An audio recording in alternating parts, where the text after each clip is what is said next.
In this video, we're going to take a look at this Cannonball Big Bell Stone Series alto saxophone.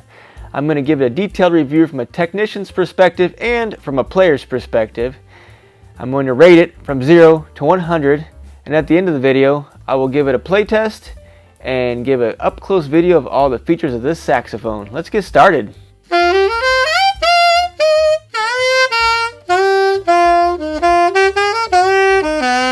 These Cannonballs have been around for a while now, and this model here is keyed from low B flat to high F sharp. They're available in quite a few different finishes. If you check out Cannonball's website, you'll see, but I think there was over 10 finishes available. This one's just a clear lacquer finish, and it's really beautiful. They did a nice job finishing it. The lacquer finish is probably my favorite finish. So far, this one's probably about a year old, and it's held up quite well. Sometimes the silver plated finish ones have issues with the lacquer. They're actually silver plated and then lacquered, and the lacquer will kind of come off and not look so good. But this one is looking really good so far. These are hand engraved according to the website, and you can see it's just minimal engraving. The premium version does have a little nicer and more engraving on it, but this one looks nice. It's simple and effective. Most of the touch pieces have inlaid stones, and that's one problem with this saxophone is these stones will fall out, and there's quite a few different versions of stones, so getting the right replacement is going to be difficult. You can see this one's a year old and it's already missing one of the stones. Some interesting design features on this saxophone are all the key arms on the low C, B flat, and B have double arms, which does make them a little more stable and a little harder to bend, and that's a nice design feature. Another feature they have is this brace here for the table keys. That's a nice feature. I don't think it's necessary, and it does make the instrument more difficult to work on because to get to this G key, you have to take this brace off, and most saxophones don't have that. I don't think it's necessary. It's kind of a rare thing to have this table key post bend, but it's on there. It does have also a lifting mechanism on the G sharp key, which is kind of nice. It's just a little spring under the G sharp key, and that lift it if there's any sticking issues. One issue with that I don't necessarily like is now when you're pushing down any key that's going to work that articulated G sharp, you're fighting that G sharp spring. You basically have two springs that you're fighting now to close that key. So this horn actually feels pretty positive, so I don't think it's that big a concern, but it does add a little bit of tension to that mechanism. It's a good thought though. I appreciate the thought. There's also adjustment screws on all the key stacks, which is nice for making small adjustments. All the posts are ribbed construction, so all the key posts are soldered onto one piece of brass and then soldered onto the body, which is a nice stable way to put posts on a saxophone. The ergonomics on the saxophone are really nice. The horn feels great under the fingers. The stones, which is in place of the pearls, feel nice. It's nice and smooth. The intonation is also good. I didn't find any kind of weird intonation issues, so the intonation on the saxophone is very good. Also, the sound quality is good. It's got a pretty focused sound, and it's a big sound. I think it's probably not quite as good as some of its competitors, but in this price range, I think it's a good sound that you're getting out of this horn. The factory setup is really nice on these saxophones. They play well out of the box and don't really need a whole lot of work out of the box. And I did find some key play issues. The F key has quite a bit of key play, and same with the upper stack. And the bell keys had a little bit of movement, and same thing with like the low C and E flat, just a little bit of movement there too. So there is some key play issues, nothing crazy, but I would expect a new horn to have less key play than this. The glue they used to install the pads, looked like a hot melt glue, and there's enough glue to hold the pad in and keep it secure, and they do use enough glue around the whole pad cup, so adjusting the instrument is easier than a lot of new saxophones, but I still would prefer there's a little bit more glue to make my job easier, so I can adjust pads easier. The pads are Pisoni pads made in Italy, and they're really nice pads. They're This saxophone has metal resonators, domed metal resonators, and the corks and felts all seem like really good quality, and I don't see any concerns there. The key venting is really good. I didn't find anything I needed to adjust with the key venting, except for maybe a side key just need to open up slightly, but overall the key venting was quite impressive. Most new saxophones don't have this good a key venting, so good job, Cannonball, you nailed the key venting. Spring tension overall was good. I didn't have anything too crazy that needed to be adjusted, but it did feel pretty even throughout the saxophone, and everything felt smooth. All the machine work was done nicely. A couple design flaws that I don't like are the pearls. As mentioned, they do tend to fall off easily. I'm assuming this probably just got bumped maybe and knocked that stone off, and finding a replacement, it might be a little difficult because there are quite a bit of different sizes and also styles, so a repair shop would have to stock quite a few different stuff to keep something easily replaced. Also, the brass on these saxophones tend to be a little soft. The guard design is pretty soft and not very stable. I think having that cutout right there kind of makes them a little easier to bend.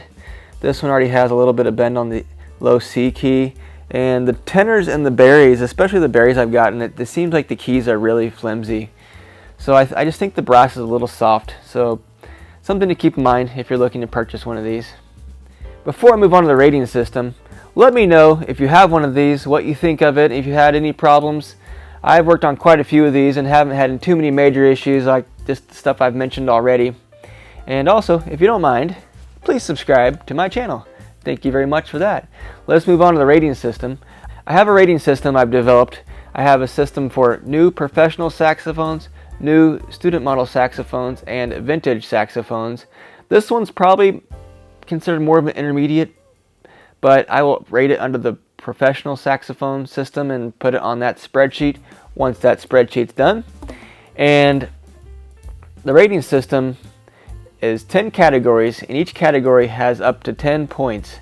This saxophone rated 62 out of 100, which is a little lower than some of the professional saxophones I've already rated, but still a good score. I think it's okay. Considering it's a more of an intermediate priced horn, I think 62 is a decent score.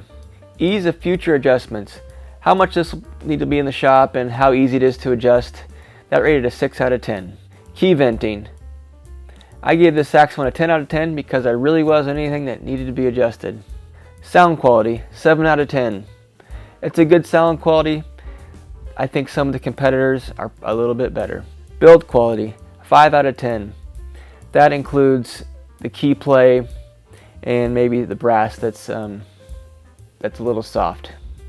Factory setup, 8 out of 10. These are really good out of the box and don't need a whole lot of work, so they received an 8 out of 10. Pad glue used, 3 out of 10. That's actually a little better than most manufacturers. They still didn't use quite enough glue, but it was enough to where I'll be able to make adjustments, and it'll make my job a little easier than other saxophones out there. Spring evenness, 5 out of 10. Overall, it was good. It wasn't great, but it received a 5 out of 10.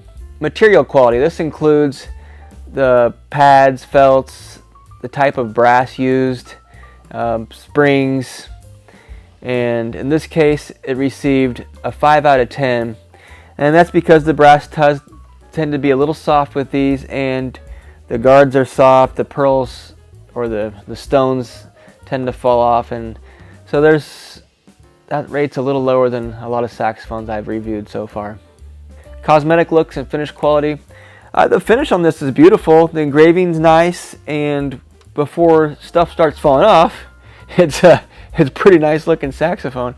Of course, you start getting those stones that fall off and it loses a little bit of the aesthetics, but yeah, I think the finish on it is really nice, and these lacquered finished Cannonballs are my favorite looking ones. I'm also kind of a traditionalist, so there's that. Long-term value and resale, that received a 4 out of 10. That's a little lower than some of the other saxophones I reviewed. The Cannonball name just isn't as big as, say, a Yamaha or a Selmer. And with the issues of the pearls falling off, if you're trying to sell this horn and it's got missing pearls, it's just going to make it hard to sell and hurt the value a little bit.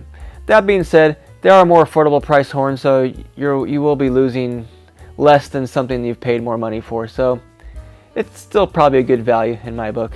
Let's play it and then take an up-close look at this saxophone. And my name's Scott Reed. I'm a woodwind repair technician. I play music professionally. I buy, sell, trade, and collect musical instruments. And now I have a YouTube channel. Thanks for watching.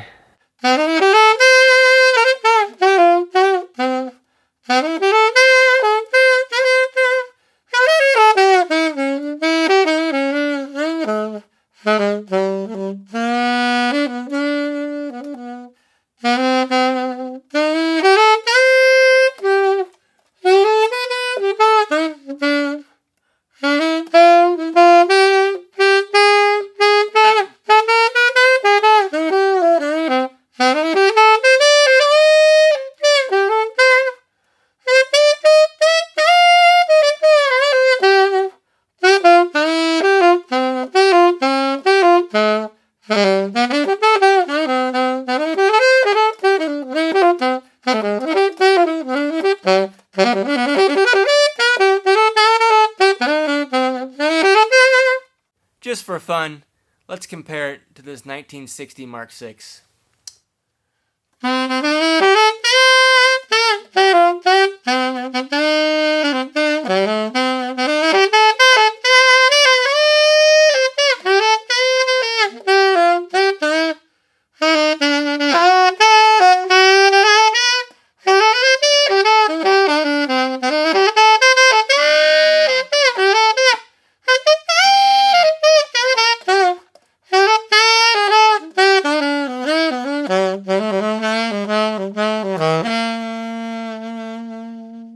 Just a quick fun comparison at the end. Obviously this Mark VI is kind of the holy grail of saxophones.